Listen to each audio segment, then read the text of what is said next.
Okay, so I'll start this up. I'll just walk through it quickly. I'm not going to go through all the detail I did last week.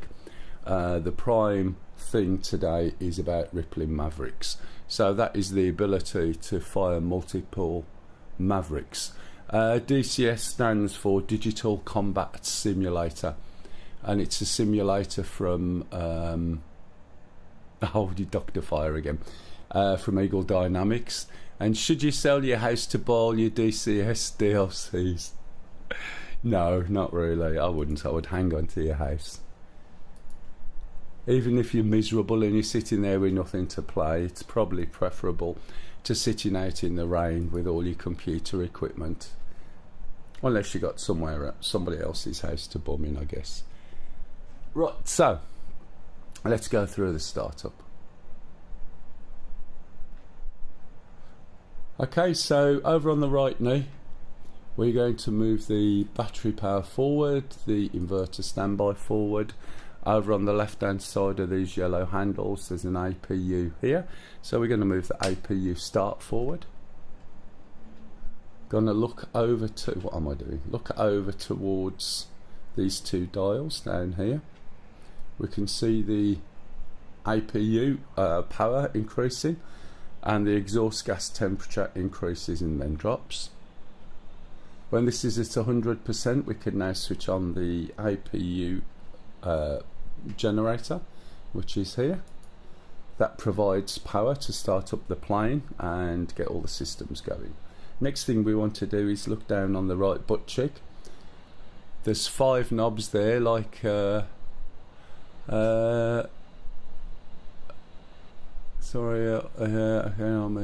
civil what? Oh, AV geek, not a war AV geek, so thanks. Yeah, no worries. I'm the opposite. I mean, I can fly the other planes, but I can't shoot shit, do you know what I mean? And it's that sort of challenge. Whilst I understand how the systems are the challenge on everything else and the technicalities, there's nothing like shooting something with something that makes you think about it, if that makes sense. So just down here on the right 4 buttons, like a figure of 5 on a dice, there's a tiny little toggle switch here, and we're going to move this forward.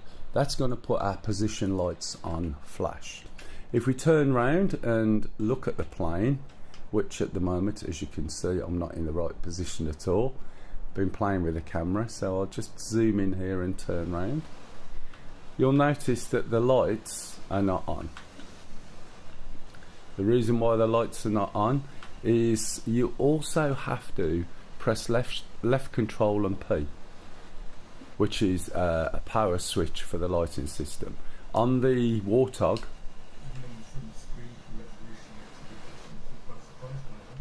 does it look good?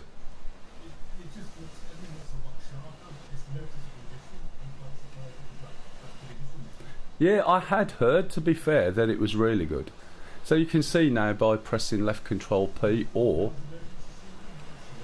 yeah, Mel 1 2 3 4 5, just bog standard Corks at the moment, mate. My training one, the other one should be up. So basically now we've got, yeah, that's fair enough. There should be a few helicopters out and about. I think there's some sling loads on as well. So the next thing we're going to do after doing the lights is switch on the CDU, or Central Data Unit, and the EGI. The EGI is the Embedded GPS and Inertial Navigation System, and that's the method we'll use to get from A to B. Okay, we're going to switch on the 2 MFCDs. We're also going to switch the bottom 3 switches here. If I zoom in at the bottom of the left MFCD, which is the CICU or KICU, JTRS or jitters, and the IFC up to test. When we switch the IFC up to test, then we're going to select engage pre-flight bit or built-in test by selecting enter, and off it'll go. While we're waiting for that, we're going to start the left engine. The fuel and everything is already switched on, so we're going to lift the left throttle, move it into the idle position, and observe the alarms on the right. It says engine start cycle, and if we look at the left set of dials, we can see the left engine starting to spool up. Okay, and now we're going to wait until that's done. once the IFC or the bit has passed, we'll be able to move the switch up and get a hood. Also, what we're going to find, there it is the master caution flashing. If we look down on the alarm panel, we can also see APU gen flashing on the lower left.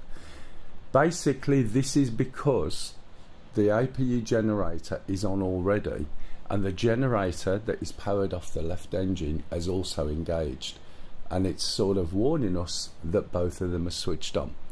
The reason it does this is because the switch settings in the aircraft by default have been set by your ground crew. So you've had somebody jump into your plane, switch a few switches, MiG-21 or the F4 Phantom for the Cold War server. Just one moment. So basically nowadays the AC generators are already switched on, so as soon as you start the engine you'll see this alarm come on. Don't worry about it, and we can just press the button and reset the master caution. I am not the best person to say for that, to be honest, Mr. Hedden. I don't know the aircraft specifically, and it's for a particular server. So yeah, I would go with other people. If you need more people on, there's a couple on YouTube watching, such as yourself. If you look, morning Barbie, if you pop onto the Twitch channel, which is Mel12345 MELL, there's a few more people on, and so questions like that you're more likely to get answered, if that helps. Yeah, no, that's fine. Yeah, I know, I don't either. I like the level of simulation that you get from DCS. If you're starting from scratch without specifics, then you know it's an F18 really, because it gives you the most bang for your buck, and then you go from there. If you've got a preference, then get your preference. If you're learning from scratch, you go there. But for those particular scenarios, I neither have the MiG-21 or the F4 Phantom. Was it F4E Phantom? So whilst I know my way around a few planes, helicopters, etc., World War II stuff, I'm not quite nerdy enough to be able to address that particular question, for which I apologise. If we look into the hood now, the test is finished. We hit enter to exit, and then we use the select rocker to go down, exit again, and then once we're at the main menu, we're going to switch this switch all the way up, and what that is going to do is give us a hood. Currently, as you can see, if I zero my view, the hood is too high. Now it's not the hood that's too high, I mean too low, it's the seat, and we can adjust the seat with this little switch up the corner. If I lean in there, move it, you see it going down. We move it down till the ribbon is round about the bottom, and now we can see the little circle here, and we'll see the VPP soon when the aircraft is started. If we want to see lower down, all we've got to do is lift up a little bit or lean forward, whichever. Okay, so left engine's up and running. We'll move the right engine forward now, and again you'll see the engine start cycle come on. On the MFCDs, we're going to hit the load all button. The load all button will load the TAD data, waypoints and everything from a data cartridge that has been plugged into the aircraft. Okay, and that will take about 40 seconds or so. You're coming in today, Barbie? Yeah, I'm going to fly the plane, but it takes a while to get started up, and because this channel is primarily for passing information on, I'll go through everything that I start up. I'll go through the startup procedure, so I will be flying it. Morning, yeah.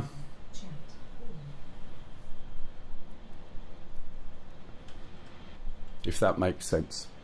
So it won't take too long. Right, once these have actually, imported the data, which I can tell because these little circles are back. I'm going to press CDU, and what this does is gives me a mirror. I need to get back into DCS again soon, and I need to address my HDD situation. Yes, you do, matey. Just go and get more 2 TBs of Doodads modules, plug-in cards, you know what I mean. Okay, so this is mirroring the CDU. Okay, so if we look down here, we can see now, and this is because when I'm talking through what I'm doing, it takes a bit longer. So this is already ready. It says ins nav ready and T equals 4008. So this means that the alignment has been completed. What was that, Sham? Left A10CII, see if it switches it on. When we hit, now you can see it, yeah?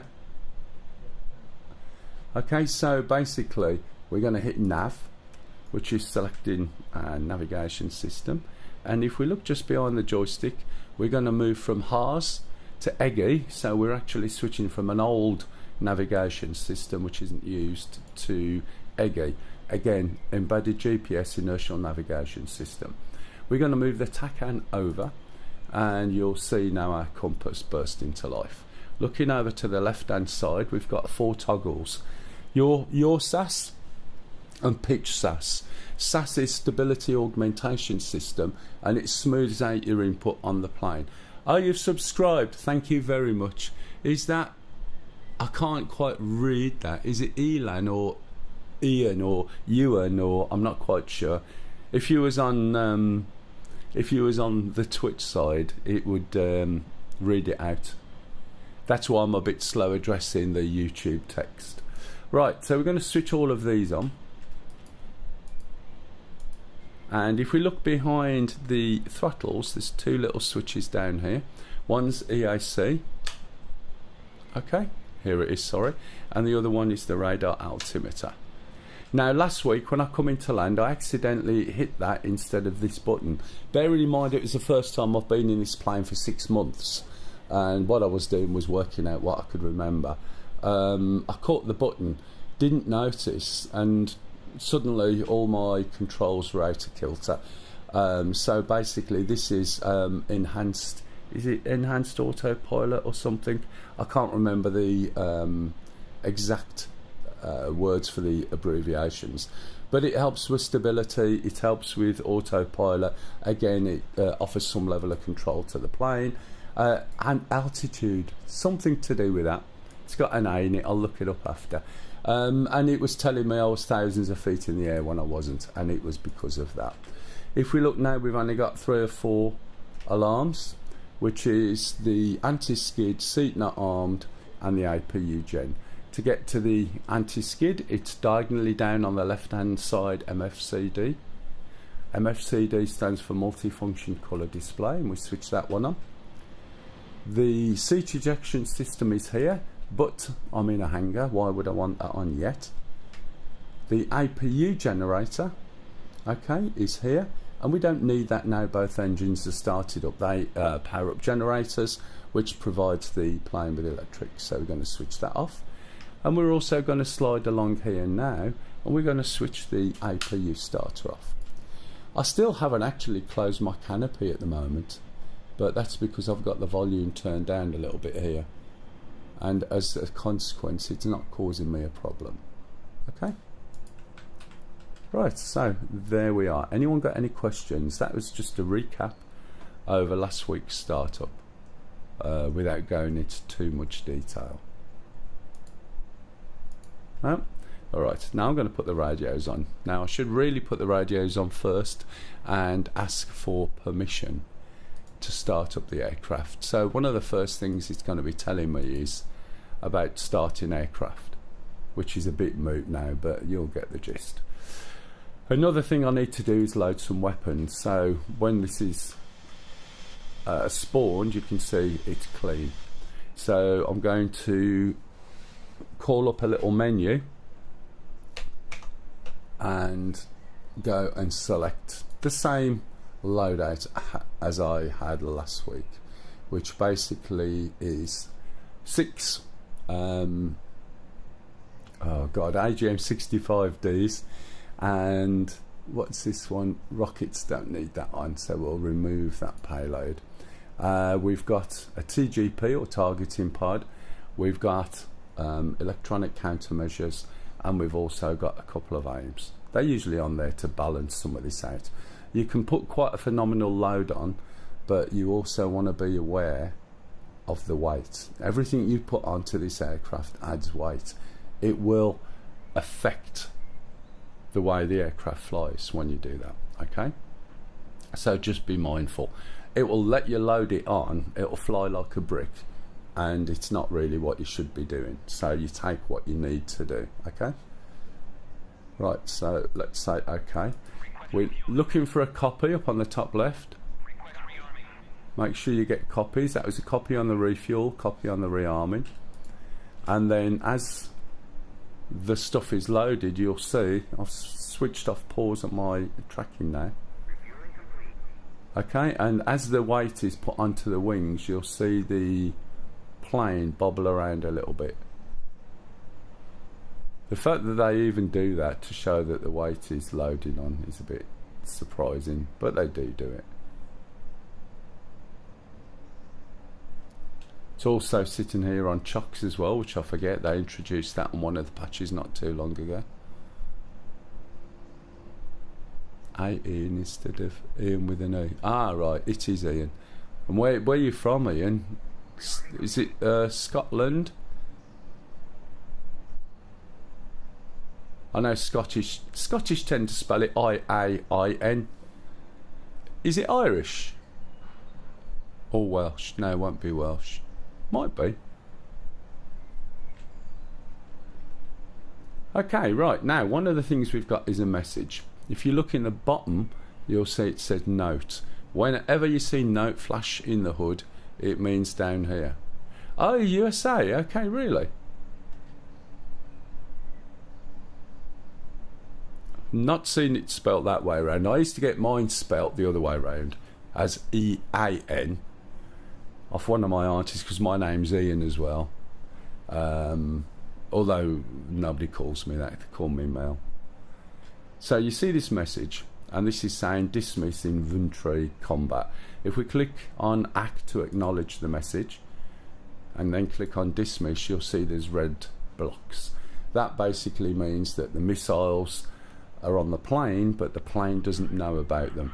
That's because at the beginning I did a load all, okay? Right, so hey Wombat, are you alright, matey? You popping in today? So what I've got to do is update the dismiss system. Dismiss is a digital stores management system. So press and hold the Maverick button, right? Click on the load, which is a soft feature, and click on Mav, and it will swap the load to the button here, okay?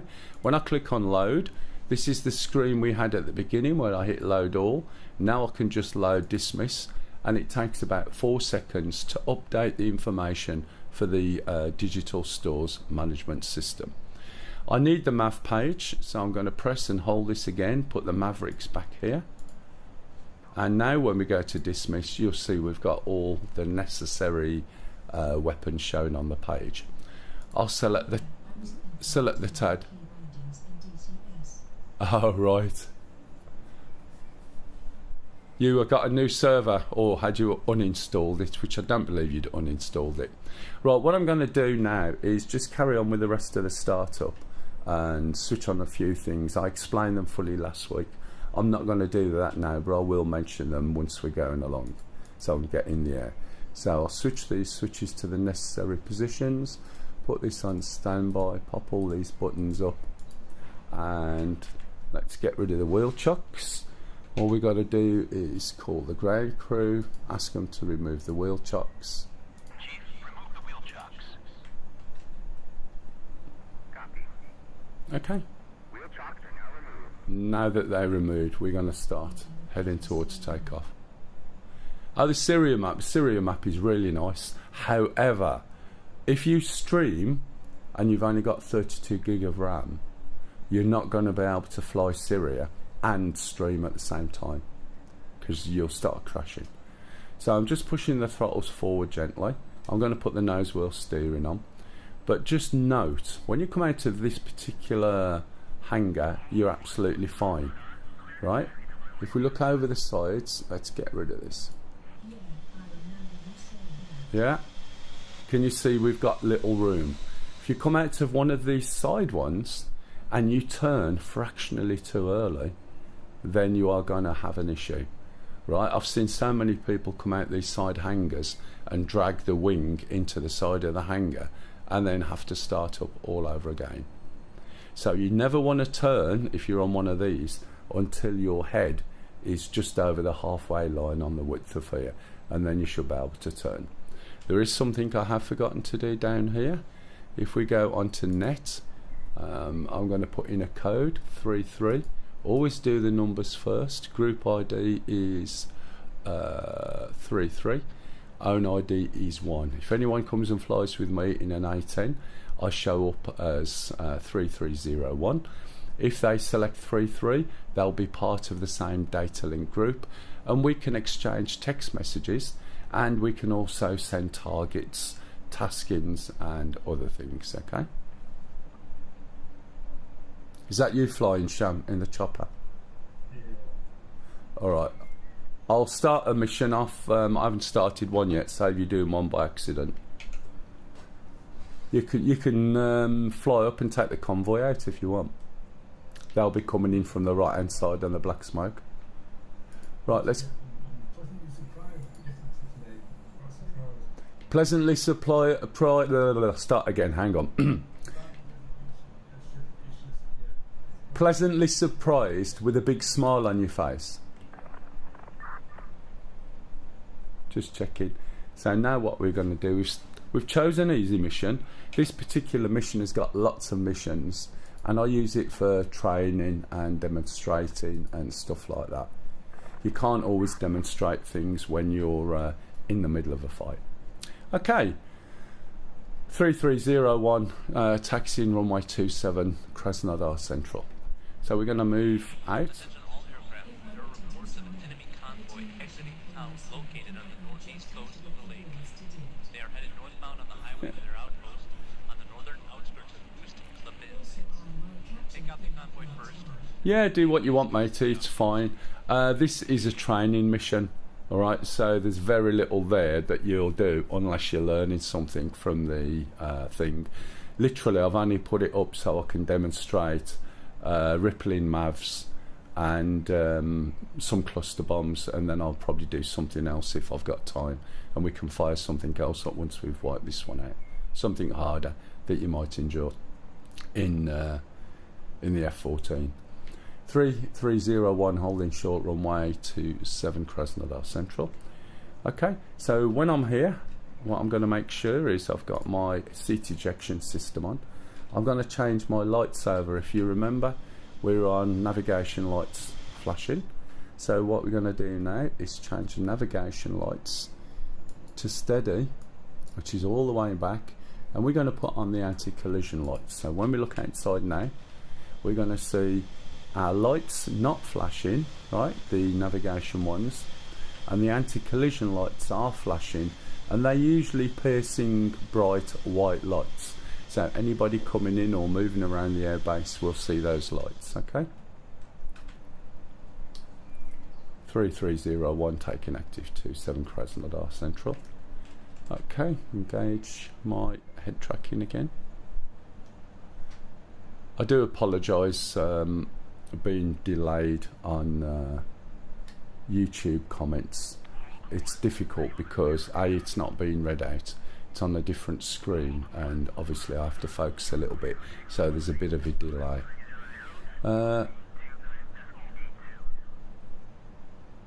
Yeah, that's fine, Ian, no worries at all. Okay, so all we're going to do now is there's 4 at the moment, but there's only 1 with the game on. I am streaming on my main monitor then I've got a 4K and a 2K on my left and right. So that's got loads of windows open, which is basically managing the stream. And then I've got another one over left shoulder over here when you see me look there, and that's monitoring all the YouTube feed. So it's got all the stats, bandwidth, audio levels, stuff like that. So usually what I do is that, and you won't notice, and then switch it back on after. But that's why I got voice chat on my Twitch channel, so that it means I haven't got to keep looking over to the left of the screen, and I can respond immediately, and it makes it easier and more flowy.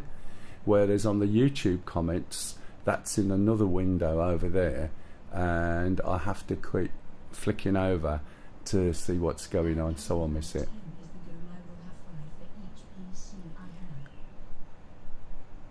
have. Oh, is that what you're going for? It depends what you're doing with them. I've got a massive 42-inch 4K monitor that sits in the middle, and I can see it, and my head's about 3 foot away, and it just gives me room, and it's really quite good.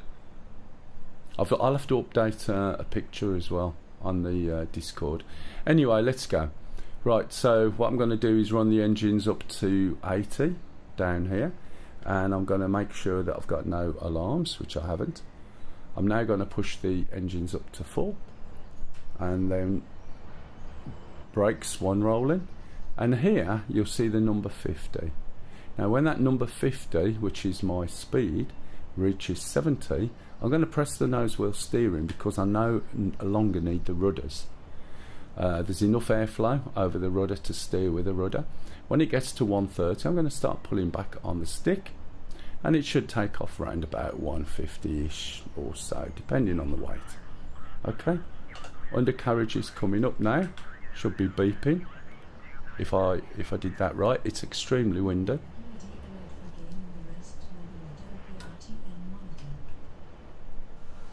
It didn't go up. There we go. I didn't think it did, that's why I checked. So we're just going to climb about 5 degrees and do a nice easy right. We're only turning, looks like about 20 degrees. Okay, I haven't set a course yet, so while I'm here, if we look on the bottom right, it's already set to 1, so that means my velocity vector pointer is gonna be looking over towards that waypoint, which is going to be over there somewhere. Now, one of the devices I haven't switched on, the reason for that is I am so used to not using it, because I've flown this damn thing for years, and then they introduced it, so I have a tendency to forget to switch it on. However, you start to realise how good it actually is when you start using it, and I'll show you why in a minute. So at the moment there's a little square in the hood, and the little square is telling me that 70 degrees away, 32 mile away is my waypoint. If I look at the bottom of the screen, there's a little arrow, says point to 79. That's the, no, 71, sorry. That's my waypoint heading. Or I can follow the little line in the hood, as you can see. So what I'm going to do is go up to the target area and set up, and then ripple off 4 Mavericks on a single pass. So last week I showed you in detail and explained how to fire a Maverick, and it can seem a little bit tiresome if you're doing one at a time. This week I'm going to show you how to hopefully dump all 6 at 6 different targets. They are very much fire and forget. The range on Mavericks varies on your height, but you're not really going to get too much out of them. Probably about 9 miles maybe. Excuse me. They're electro-optical devices, so they're looking for contrast. If there's no contrast, you've got a problem. There are Mavericks which are based upon, you can tell them to force correlate. Force correlate means that you can ground stabilize it, I think, and then point at something specific. and you would do that when you haven't got sufficient contrast. Typically 65 H's. It also means that if you're flying above, say, 15,000 feet, you can extend the length or the range of the Maverick to about 11 mile. That is great unless you got SAMs. If you got SAMs, you're buggered. Now if you look, you can see whoever set this mission up, the SPI, or sensor point of interest, or the waypoint even, sorry, is floating in the air. Okay, so it's above where we're trying to fly. So what I'm going to do, no, that's fine. What I'm going to do is switch on my TGP, which is over on the left. We're also going to look here. I bet you're getting blown around, aren't you? I'm going to pull this back. There's the waypoint, or steer point. The steer point is the yellow box. The waypoint is the number 1. The white wedding cake in the middle is called the SPI. Now I know who's flying in. Oh, Pup, I'm sorry, mate. I didn't know you'd come in. You're right, Pup. I know where the targets are, so I'm talking, aren't I? You know what I'm like. I'm going to move this and I'm going to set a point up over here somewhere so that we can see the targets, and I'll show you how to set up the targets for the mission. Now another thing is, if we look in the bottom of the hood, we got about 4 minutes till we're at the target. I'm going to switch on the master arm, the laser arm. I'm going to take off the autopilot and switch on the gun pack, and you see my nose drop, and then I'm going to trim back, put the autopilot back on. Okay, and I'm also going to turn the fuel, show my total fuel, switch my lights off, and go 3301 fenced in fuel 10.4. If we switch on the TGP, we can see it's not timed out. So the TGP lives on the right wing, sitting here. The camera system is tucked away inside, and it's waiting for it to align to the settings on the plane. Remember, the plane's aligned with GPS, and now this is going to align to that, and then we'll know where we are. If we look over on the left hand side, what I'm going to do is select dismiss. These are the Mavericks, and I'm going to select them, and you'll see they're showing as white, meaning they are off. Now for Mavericks to work, we've got to warm them up, and it takes 3 minutes. So when you're actually going for a target in anger, you want to take that into account, and we warm them up by switching on the missile button and looking for the EO, and it's currently EO off, and we want EO on, which is electro opticals. All right, go back to the dismiss. They're white at the moment. We've got a counter that's given us a timer, and when it hits 3 minutes, these will go green. Okay, right, so while we're waiting for that, what height? I'm 14,000 feet, just a tad high, so it's not a problem. What I'm going to do is level it out. I'm going to drop my speed because I don't need to be flying this fast. Hey Arthur, I mean increase my speed. Yeah, you're right, matey. Speaking of kettles on, Lisa's going to be home for a few Saturdays, and she says, I'll join you. And I said, well, as long as you make cups of tea, you can join, which is fair enough. She hasn't flown for a long time. Okay, so I'm going to set this to flying on a particular heading at a particular height. Yeah, that's not working anymore. It's more manual. We can see that the TGP has aligned now and warmed up. So I'm going to hit AG, air to ground. Now with this particular targeting pod, this is the front of the plane. Imagine this is a plan view, and this dot shows us where the camera's looking. Okay, we've also got this term, I did cover it fully last week, and when you've got something and it says not soy, it means not sensor of interest. If we back off a little bit, right, we've got 3 sensors here: the hood, the TAD, and the TGP. And these will display not soy when they're not selected. So anything I change isn't going to impact these. So if I start adjusting hats and buttons and switches, then it's going to be affecting whatever's selected. And if we look really carefully, we can see there's a little asterisk here on the left of the hood, and that tells me that the hood is soy. So if I want to move the camera, I need to select this sensor, and you'll see this changes to a green box and the not soy has disappeared. And now, as you can see, albeit slowly, I can move the camera around. Okay.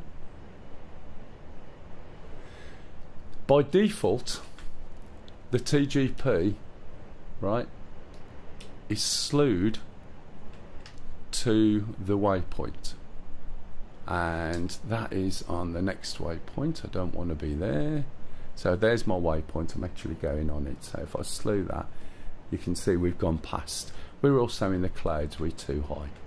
So what I'm going to do is drop down to about 9,000, maybe not talk quite so much. So I'm going to switch off my autopilot, back off the throttle, and I'm also going to use my path-based autopilot. What does that mean? It's basically an autopilot that lets me climb. Pardon? No, I'm just trying to get out the clouds because I've got no visual. Okay. So if we look at the plane, speed brakes, oh, should have been on. There we go. I'll put them on now, shall I? Otherwise I'm going to go much faster than I want. Okay. And you can see the speed isn't doing too bad. It's not, you know, overcooking it. So now I've switched that off. I can get down to about probably 10,000 or so. That'll do. And now I'm going to pull my nose back up. I need to stay below the clouds, so if it's too misty it makes it difficult. Right, now what I'm going to do is use a third autopilot system. I'm flying at 10,000 on a circular path. Okay, so when I press the button now, that's literally going to fly around in circles once I've trimmed it again. Speeding up slightly. I'm going a little bit too slow.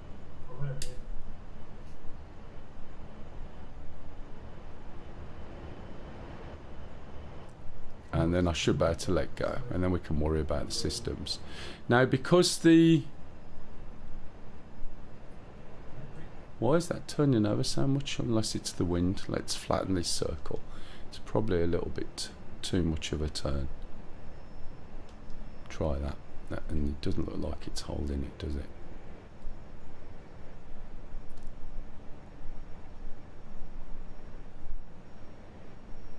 We have got quite a strong wind blowing from one side, as you might notice.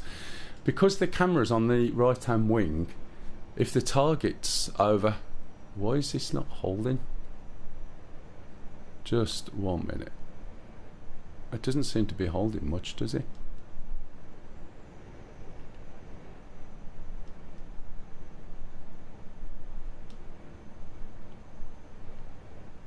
This is similar to a problem I was having last week, only it was telling me.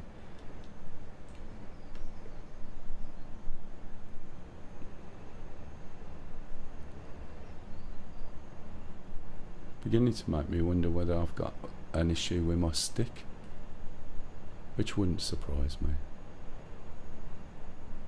It is rather old, I must admit. Yeah, it looks like, say, autopilot's not locking in at all. That's in, that's in. There we go. What had happened was it wasn't actually moving when I pulled the stick back. You heard it go bong then. So it was staying in altitude for some unknown reason. Okay, right, so At the moment, we can see that the speed is tied onto waypoint 1. Oh god, yeah, especially at my age as well, it's terrible. So we can also see there's a diamond there, and that diamond is where the camera's looking. The yellow is the box with the steer waypoint. The yellow's the steer point, the number there is the waypoint. And what I'm going to do is look for the targets. So I'm just putting this into a smaller circle, right? So it'll fly around in circles. If we look down here, okay, we can force the camera to look where the waypoint is, which is already on there. Okay, now you can see it's over to my left, so at some point soon this is just going to be looking at parts of the plane, so it's going to mask, which is there. Okay, so let's adjust. So if I turn around to the left,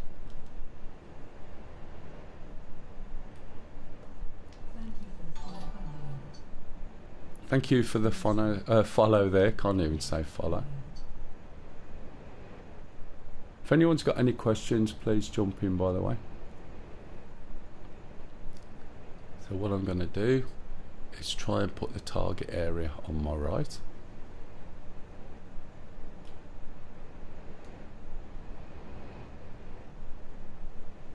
And I'm going to turn over here.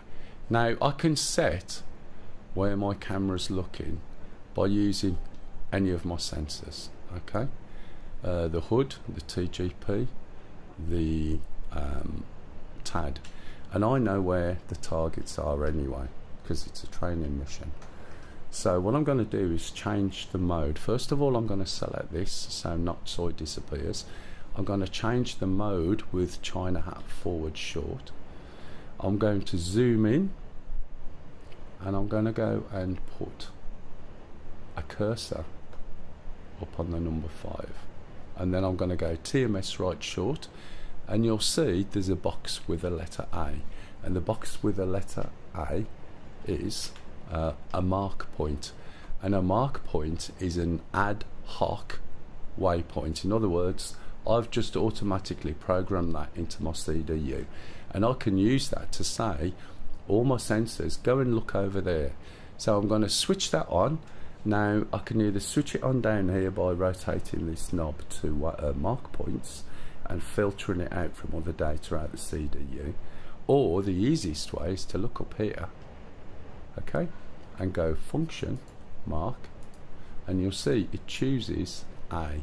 Not only does it choose A, it's put all my sensors on it because my sensors are locked to following the steer points or waypoints. So now when we start to look in the camera, we can see where the camera's looking, which is off to my right. So what I'm going to do, can I see that? Yeah, there's a picture there. We'll look at the CDU, okay, and we're going to change it from CCD to white hot. And first of all, we need to select it, use the boat switch aft, and there we go, white hot. And if we look in, we've got a load of targets. Have you destroyed the convoy, Sham? No, I've shot loads of bullets at it, Okay, because it's the convoy that I'll usually use as my target. You can destroy it, that's not a problem.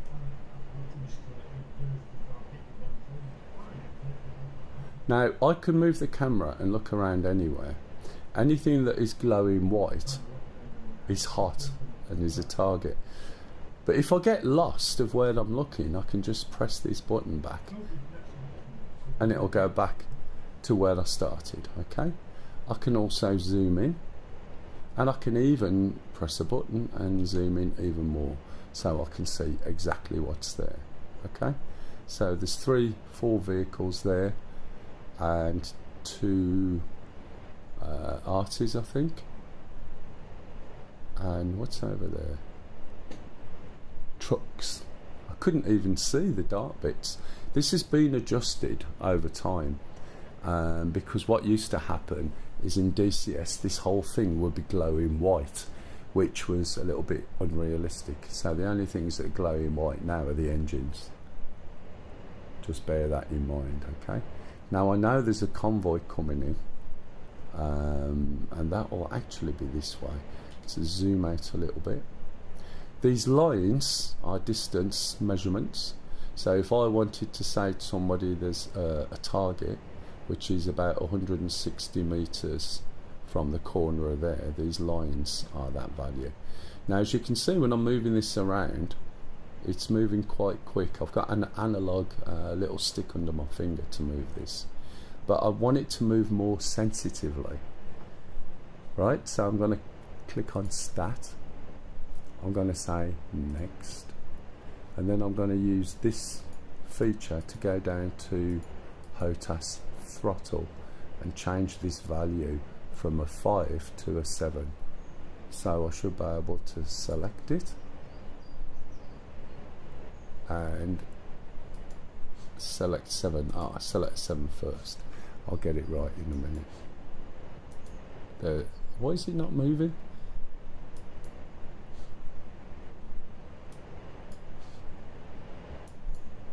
It's interesting. Why is that not moving? Am I in the wrong place?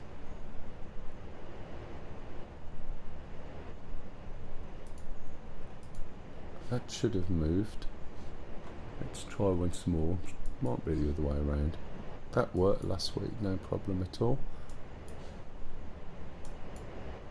Oh, I don't know why it's not moving. Oh, main fault log display, something empty. That's a new one on me.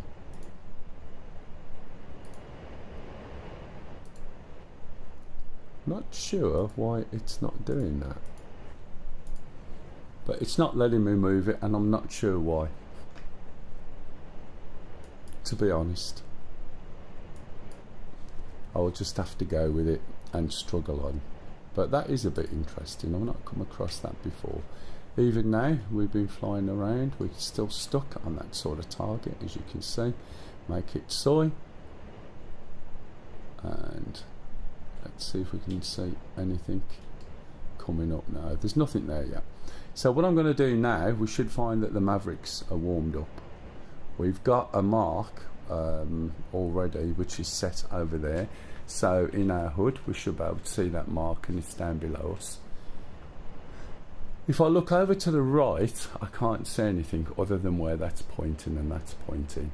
Now earlier on I did say there was a feature that they added in one of the patches that I'm always forgetting, but it's really, really good. We're going to switch it on, and it's a helmet mounted queuing sight.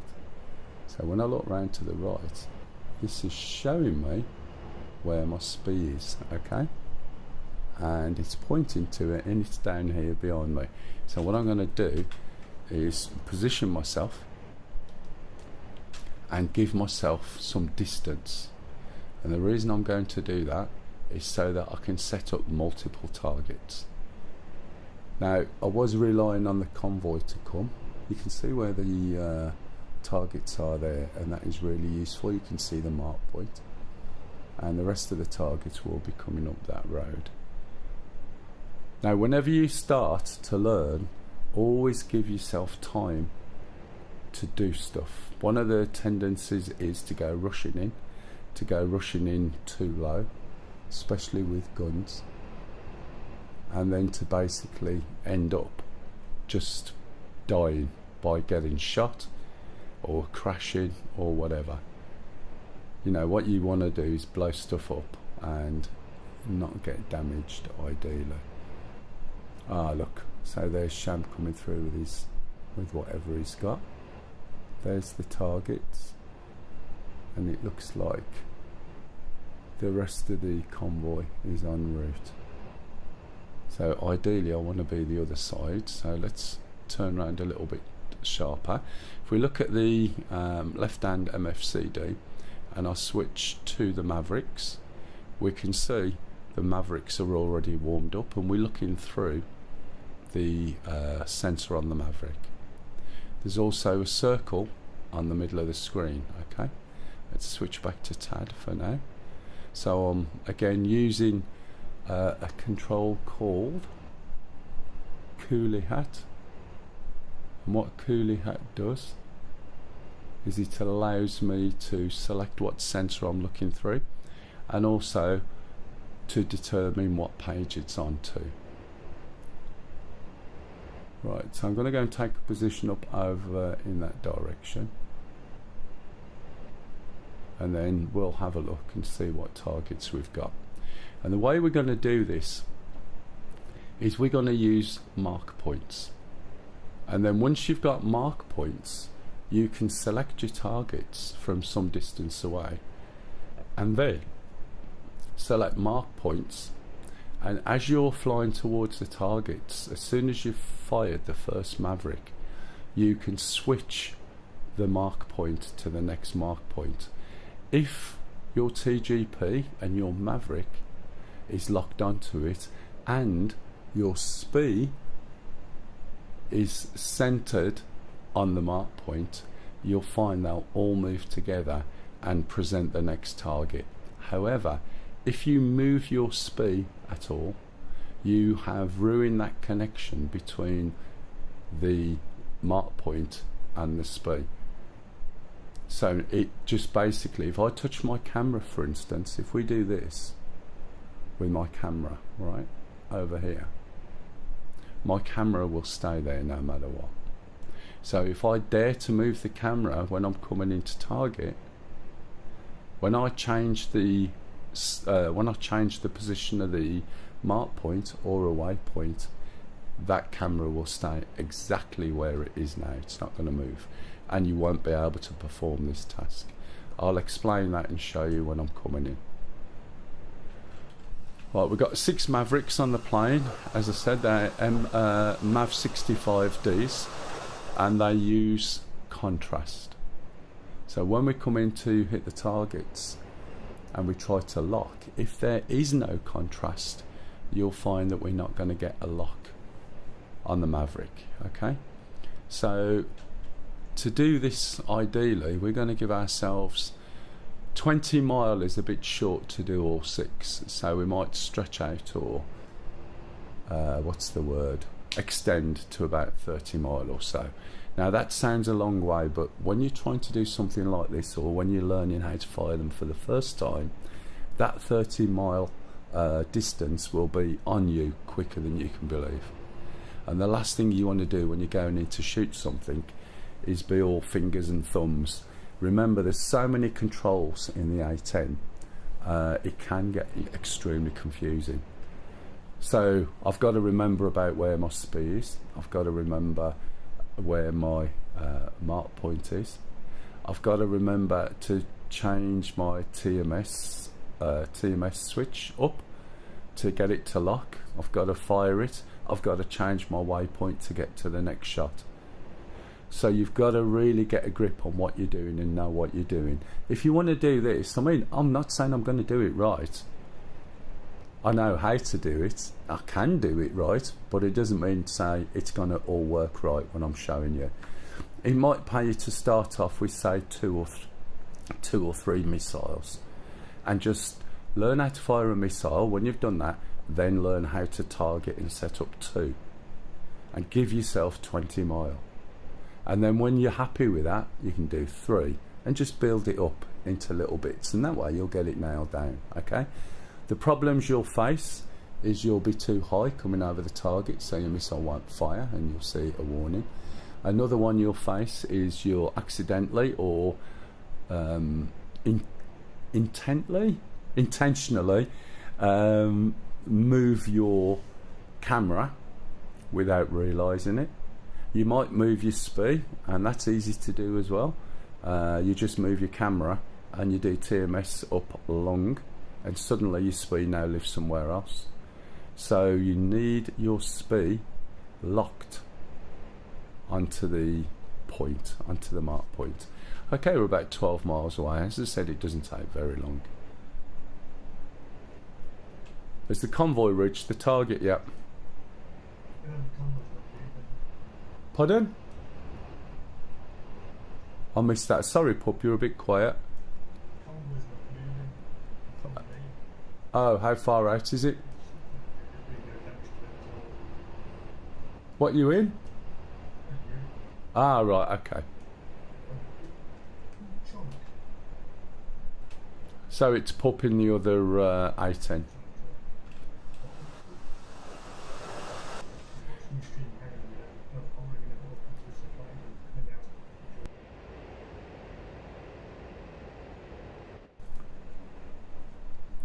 Right, at the moment I don't know how what targets we've got there. You can see where the target is, look. This is pup. So that's another A10. Because he's blue, he's also, it's probably pup. Also, he's broadcasting his SPI down to there. And if I look on my TAD, I can see that too. There he is. His number's 99. It looks like he's flying at 7,000 feet. His SPI, if I zoom over here a little bit, let's make it soy first. That's his SPI. Notice it's only got 2 layers and mine's got 3. My camera's looking over here somewhere. And now I'm about 20 miles away. So what I'm going to do first of all is make sure my camera and everything is on my SPI and that they're all on this mark point A. Now if the convoy was there, I'd have plenty of targets, okay? So let's not worry about that for now. Let's go down to here, look at the Mavericks. We can see that the Maverick is bore sighted. That means it's looking straight forward. We can see the circle of where the Maverick's looking, so I'm guessing this is one on my left wing. If you look at the Mavericks, they've got like a perspex cover here. So if you're too high and you're trying to shoot and you're nearly over the target, you're not going to be able to fire it because you've only got a range of view from the end where this hemisphere lets you look. Okay, so what that means is if you're looking too far down and you're outside that range there, it's not going to let you fire. So you need to point your plane down. So you'll get used to it. There's optimum heights and distances and various things, but that is just practice really. Just being said. Hey Glyn, how the devil are you, matey? Hope you're well. Another thing, when we come to fire the Maverick, you can see the Mavericks are all warmed up. You get a bracket here. As you get closer, you'll also get the bracket on the display. As you see the bracket, right, you're not in distance until it's between the 2 extents. That does not mean you can fire straight away. It just means you may be able to fire. To actually lock the target, you need to do TMS up short. You'll see it flash and then you can fire. And then you need to switch to the next mark point, TMS up short, and then you can fire again, and so on. There's a little bit of an error that you have to be aware of. When I turn round, I'm coming in from a particular angle, a particular height. Yeah, I'm good as well. Voice is nearly back to normal after the last week, but other than that, fine. My x-rays for my lungs and my heart found there was one and there was no issues, so that's all good. I think a new doctor was worried a bit because I have a persistent cough and I haven't had an x-ray since I was about 10. So some 50 years ago or so, do you know what I mean? But anyway, nothing wrong there. So what I'm going to do is turn round, use my TGP and try and find 6 targets and set them up, okay? So let's turn round. Leave me some targets, I need 6. He's going to go, yeah, there's not 6 now. I haven't hit one yet. Oh, that's good then. And you haven't hit me either. No, not yet. Not yet. Last week when we just took off, gone through the startup in detail, was flying along, and then suddenly I blew up because the person on my wing had a bit of a lag and then sort of appeared. So hopefully this will work and we'll try and fire all 6. Eventually when I get round to making more videos, I'll cover this off on a video with a lot more detail, a lot more camera angles, etc, etc. Right, so that's where my speed currently is. Okay, you can see we've got some wind blowing, looks from the right hand side. Let's just level that out on my flying level. Right, so I should be able to see targets from here. Let's move over.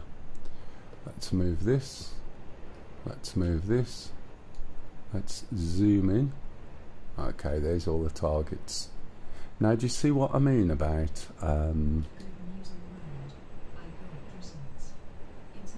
oh, it's, yeah, don't tell me it's one of these that is what is it? Go on. Right, now you can see these trucks. I'll go for these trucks. Now I've got to put this here and I'm going to create a mark point. This will be mark point B. Let's see if I can get just a fraction closer. This is, they're not sure. Okay, that's not so bad. So what I'm going to do is move my speed to there, and I'm going to right click TMS once, and now I'm going to move along.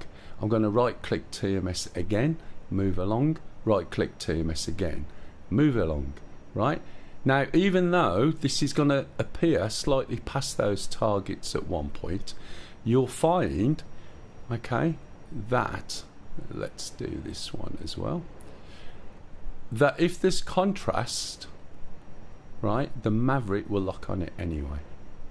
Okay, so now I have a number of mark points. Let's have a look and check. A, B, C, D, E, F, G, H. Okay, so start on B.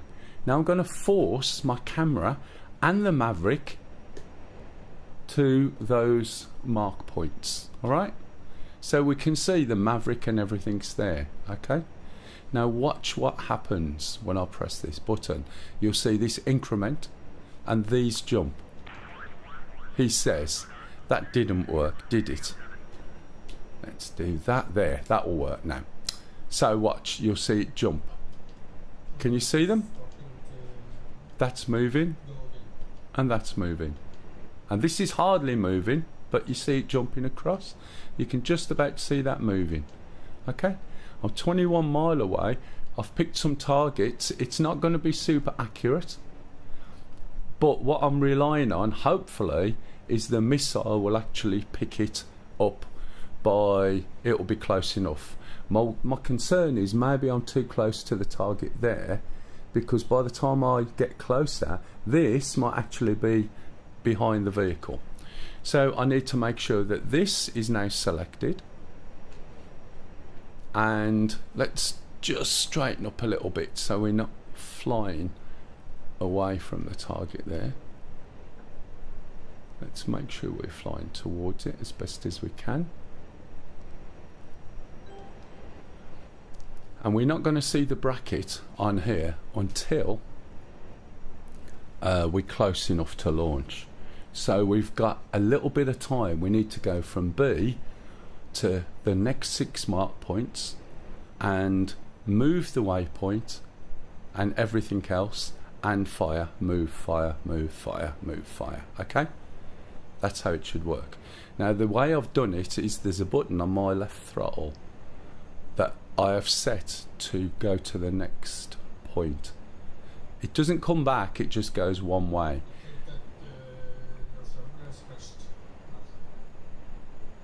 Has it really? Are you dead as well, pup? Not you, pup, sorry. I'm moving at the moment. Let me carry on, because it's you, might have crashed. Yeah, I can see the people moving. Yeah, it's you, pup. It's horses. It is horses. Right. It was after a server reset there, so he didn't look at his kill count.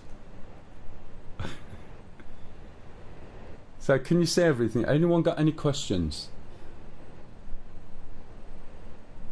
Now, how high am I? 9,000 feet. Okay. Let's change my view. There's the little mark. Okay, I can zoom this in just a little bit more like that. And as we're getting closer, what I'm doing now is TMS up short. Oh, I'm going to be rippling 6 MAVs off. TMS up short, fire. Okay, next one. Oh,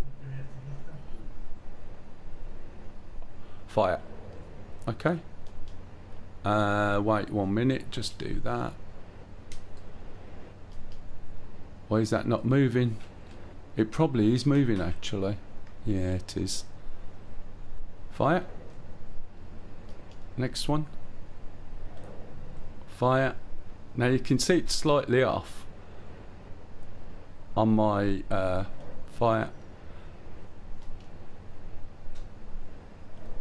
Fire. There you go. No Mavericks left. All right. So you can see it's slightly off on my TGP, and I'm not too worried about it because what this should be doing is picking the nearest target. Now, because those targets are all close together, there's a very good chance it will pick the same target. One of the things you also want to do is try and come in, right? Come in from a flat angle with them, so you're not flying over one vehicle to another. That last two, I think, hit the same thing, but you get the gist.